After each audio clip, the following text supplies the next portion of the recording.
Привет, друзья! С вами снова Наталья Соколова, ваш проводник в мир шоу-бизнеса. Сегодня я собрала для вас 3 самых обсуждаемых новости последних дней. Поверьте, нам есть о чем поговорить. Начну с приятного. Актеры Анатолий Руденко и Елена Дудина 13 октября стали родителями во 2-й раз. У звездной пары родился сын, которого они назвали Леон. Малыш появился на свет вечером. Его вес составил 3,5 килограмма, а рост 53 сантиметра. На следующий день счастливая мама уже делилась с поклонниками трогательными снимками из роддома. На фото супруги держат грифельную доску с данными о рождении малыша. Елена в соцсетях написала мужу невероятно теплые слова благодарности. «Анатолий, ты моя любовь, я от всего сердца благодарю тебя за эти 9 месяцев, которые мы были вместе беременные, за твою бесконечную заботу, поддержку и любовь, за то, что вчера ты был со мной с самого начала и до самого конца, проходя все этапы встречи с сыном. Это бесценно». О второй беременности актриса объявила в начале июля. Кстати, пол малыша они узнали на масштабном гендер-пати в окружении близких. Тогда из коробки вылетели голубые шары, что и означало, что скоро у них будет мальчик.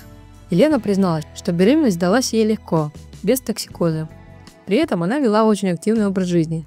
Отыграла в 2 спектаклях, съездила на гастроли и совершила 12 перелетов. Анатолий и Елена поженились в 2012 году, и вот уже 13 лет вместе. У них еще есть старшая дочь Милена, которой в июне исполнилось 13 лет. Вот такая вот красивая история любви. А теперь внимание, обязательно досмотрите до конца. Дальше я вам расскажу о самом обсуждаемом разводе одной из ярких пар российского шоу-бизнеса. Там столько подробностей, что голова кругом. Но сначала еще одна позитивная новость. 52-летняя певица Наташа Королева откровенно рассказала о том, как сложно держать себя в форме после 50. В этом возрасте начинаешь поправляться не от котлет, а от лет. С юмором призналась певица. О, как это знакомо.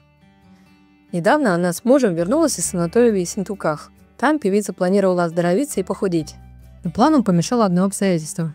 На завтрак в санатории подавали невероятно вкусные круассаны. Они были настолько вкусные, что я не могла удержаться. Каждое утро ела. Поэтому, так как планировала, не похудела, со смехом рассказала Королева. Ее главной мотивацией для поддержания формы служат слова мужа, сказанные несколько лет назад. «Наташа, не превращайся в тетку». Певица призналась, я эти слова запомнила на всю жизнь. И правда, она сейчас выглядит просто потрясающе. И пусть Наташа на отдыхе не похудела, но зато прекрасно оздоровилась. У нее там был целый список процедур. Массаж, грязевые ванны, минеральная вода. А ее главным открытием стали, нет, не круассаны, а криосауна. Это такое лечение низкими температурами, которое певица теперь просто обожает. Криотерапия помогает при болях в суставах, улучшает состояние нервной и дыхательных систем. А вот Тарзан, наоборот, похвастался похудением. Он сбросил целых 3 килограмма за время пребывания в санатории. Отдых отдыхом, но после возвращения в Москву Наташа тут же приступила к работе. И у нее по-настоящему напряженный график. Концерты, съемки на ТВ. Она ведет Суперстар. А еще вместе с Тарзаном участвует в шоу «2 звезды» на Первом канале. Вот это я понимаю. Неиссякаемая энергия. А теперь, как и обещала, перейдем к самому громкому. Московский суд назначил дату первой беседы по разводу Оксаны Самойловой и Джигана. Это случится 28 октября, буквально через 2 недели. Информация уже появилась на официальном портале мировых судей Москвы. И знаете, похоже, что все-таки это не пиар, а настоящий развод. Заявление Оксана подала 6 октября. В деле даже есть копия квитанции об оплате госпошлины. О разводе стало известно сразу через 3 дня, и это буквально взорвало весь интернет. Пара прожила вместе более 12 лет, и у них есть 4 несовершеннолетних детей. Что интересно, незадолго до подачи на развод Самойлова не раз намекала об этом в соцсетях. Она называла себя девочкой, которая устала быть сильной, а также публиковала видео с детьми с подписью «Тот самый период жизни, когда по-старому больше не можешь, а как по-новому еще не знаешь». Многие тогда уже начали догадываться, что в семье что-то не так. После появления новостей о разводе Оксана написала в сторис: «Знаешь, что ждете от меня комментарии. Нужно время, чтобы эмоции поутихли». Кстати, буквально через сутки после новостей о разводе Джиган выпустил трек, посвященный жене. В нем были такие слова: «Мы больше, чем просто 2 половины. Вокруг тебя мой мир, и он кажется неделимый». Именно это многие восприняли, что это просто пиар, но судебные документы говорят об обратном. Продюсер Сергей Дворцов раскрыл возможную причину развода. По его словам, Самойлова просто устала терпеть поведение супруга. Он перестал быть артистом и превратился просто в какого-то скандального мужика. Думаю, все это время она просто терпела все выходки мужа, потому что любила.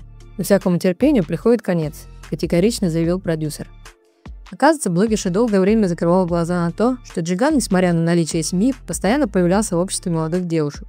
Первые признаки проблем появились еще летом. На премии Voice Influence Awards Самойлова призналась, что они спят с мужем в разных спальнях. Все тогда посчитали, что это просто шутка, как говорится, у богатых свои причуды. Адвокат Александр Бенхин высказался о финансовых последствиях для рэпера. После расторжения брака Джиган должен будет отдавать 50% от своего официального дохода. А это, поверьте, очень серьезная сумма. И вот еще одна вам интересная деталь. Отец Джигана опроверг все сообщения о разводе сына, а другие родственники просто отказались от комментариев. И документы в суде – это уже не слухи, это реальность. В общем, я немного запуталась. А вы как считаете, развод Джигана и Самойловой – это пиар или все это по-настоящему? Но знаете, глядя на все эти три разные истории, понимаешь, в жизни есть место и радости, и трудностям. Вот Анатолий и Елена сейчас наслаждаются пополнением. Наташа Королева продолжает работать над собой и вдохновляет нас. А история Оксаны и Джигана показывает, что даже самые яркие пары не застрахованы от семейных проблем. Ну и если вам было интересно, ставьте лайк и пишите в комментариях, что вы обо всем этом думаете. Берегите себя и своих близких. И до новых встреч. Пока-пока.